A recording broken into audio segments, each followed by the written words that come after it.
Hey guys, welcome back. So, let's see if this shows up on camera. Yeah, it's not really showing up. I just weighed my valve cover and it weighs 10.08 pounds, the way you see it right now. So it's actually surprising. I figured it weighed like 5 pounds. I don't know where all the weight is, but okay. Valve cover is apparently heavy.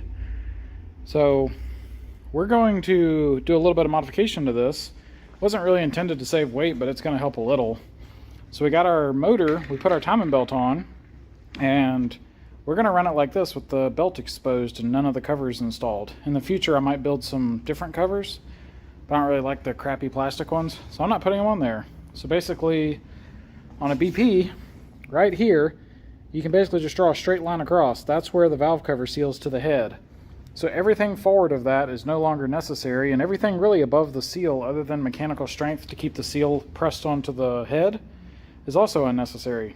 So we're going to cut all that metal off and selectively look around, see if there's anything else that's easy to remove that's worth doing, and if so, we'll take that off as well and go from there. There's a couple of things that we may or may not do. For example, a long time ago I put this hole here, so we might actually use that hole, but if we don't, it'd probably be good to plug it and get rid of all this. And yeah, there's some other stuff, like obviously I can unbolt this bracket, but like that whole nub that it threads into, do we really need that? Same thing for this little nub, and you know, you can go around, there's like a bunch of these that are just metal that's not really necessary. Problem is, I don't know if that's easy to remove, and if it's not easy, I'm probably not going to do it, because that's got to be like a couple grams. I doubt that's going to make much difference for weight. Although I'm still not sure where 10 pounds is on this thing, it just looks so light. Maybe it's thick and I've just never thought of it that way, or maybe this is full of steel, I don't know. But heavier than I thought. But anyway, we're going to get to that and get this cover ready. Hey guys, welcome back. So we just got our timing belt put on. This mostly went okay. I have a little bit of concern, but not too much. So last time we built this motor up, which was a few years ago, when I put the dampener on, it was really, really hard to install, and then when I took it apart, I found out why. It basically galled up on the crankshaft and got super stuck.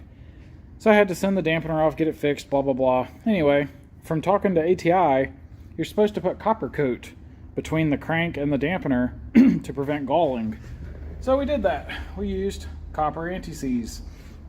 And we put it together, and I'm still not sure. Like, it went together better than last time, but it didn't go together great. So I still have, I'd say it's 50-50 on whether or not we galled the crank that time. It was tight.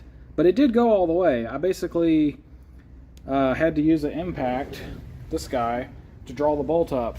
Now, for those of you that aren't aware, these are different than like a normal dampener. These ATIs is a press fit. Even though the factory dampener is not a press fit, it's a slip fit, this one's a press fit. So that is normal that they're going to be tight going on. And I measured it, and it was about a thou of interference. And that's even after all the polishing and everything we did on the crank. So it's a touch tight, but that's what they call for. So anyway, hope that's good. That's all I can say about that. Now, we got the belt on. We used the Gates racing belt, and I've got the sucker pretty tight. I like to keep these things tight just to keep the cams nice and stable. And it might cause a little friction and wear out faster, but we're not going to wear this out really. It's, you know, it's a drag engine. So not going to be many miles on it. But we got our timing belt put on. We left all the covers off. I don't like all the plastic covers. They look terrible. In the future, I want to build billet ones. I've even thought about trying to sell them. I'm not sure there's much of a market for that, but I've always thought the BP, if you did like a billet valve cover and then billet front timing covers, that these motors would look so much better. I can kind of see it in my head that, you know, it would really kind of, it would definitely look a lot better. So that's a thought, but for now, we're just going to run it with no covers. So one thing we're going to do, since we're not running covers, I don't want these gears covered either, and that part's built into the valve cover, and I have to have a valve cover. I'm not building a custom valve cover right now. So what we're going to do is we're going to modify this valve cover. Now, a common thing, it's not as common on VVT, but the common thing is you just basically cut somewhere around here and it leaves them exposed. We're going to do that, but we're probably going to do a little more, because if you look at the back side, like all this metal that's right here, none of that's really necessary. Same thing, all this metal, don't really need that because the seals are way down here. So we're going to kind of cut as much as we can off to save weight. And I think it'll look better too. Beyond that, not sure if we're going to do anything. I kind of want to get rid of this, but then again, I might actually use this port down the road, so we'll see if that, I don't know if that's going to stay or not. Surprisingly, this thing actually weighs 10.08 pounds. I just weighed it. I got this little scale. I was surprised. I figured it weighed like 5 pounds, but that's actually 10 pounds. So, not sure where all the weight is, but okay. That's heavier than I thought.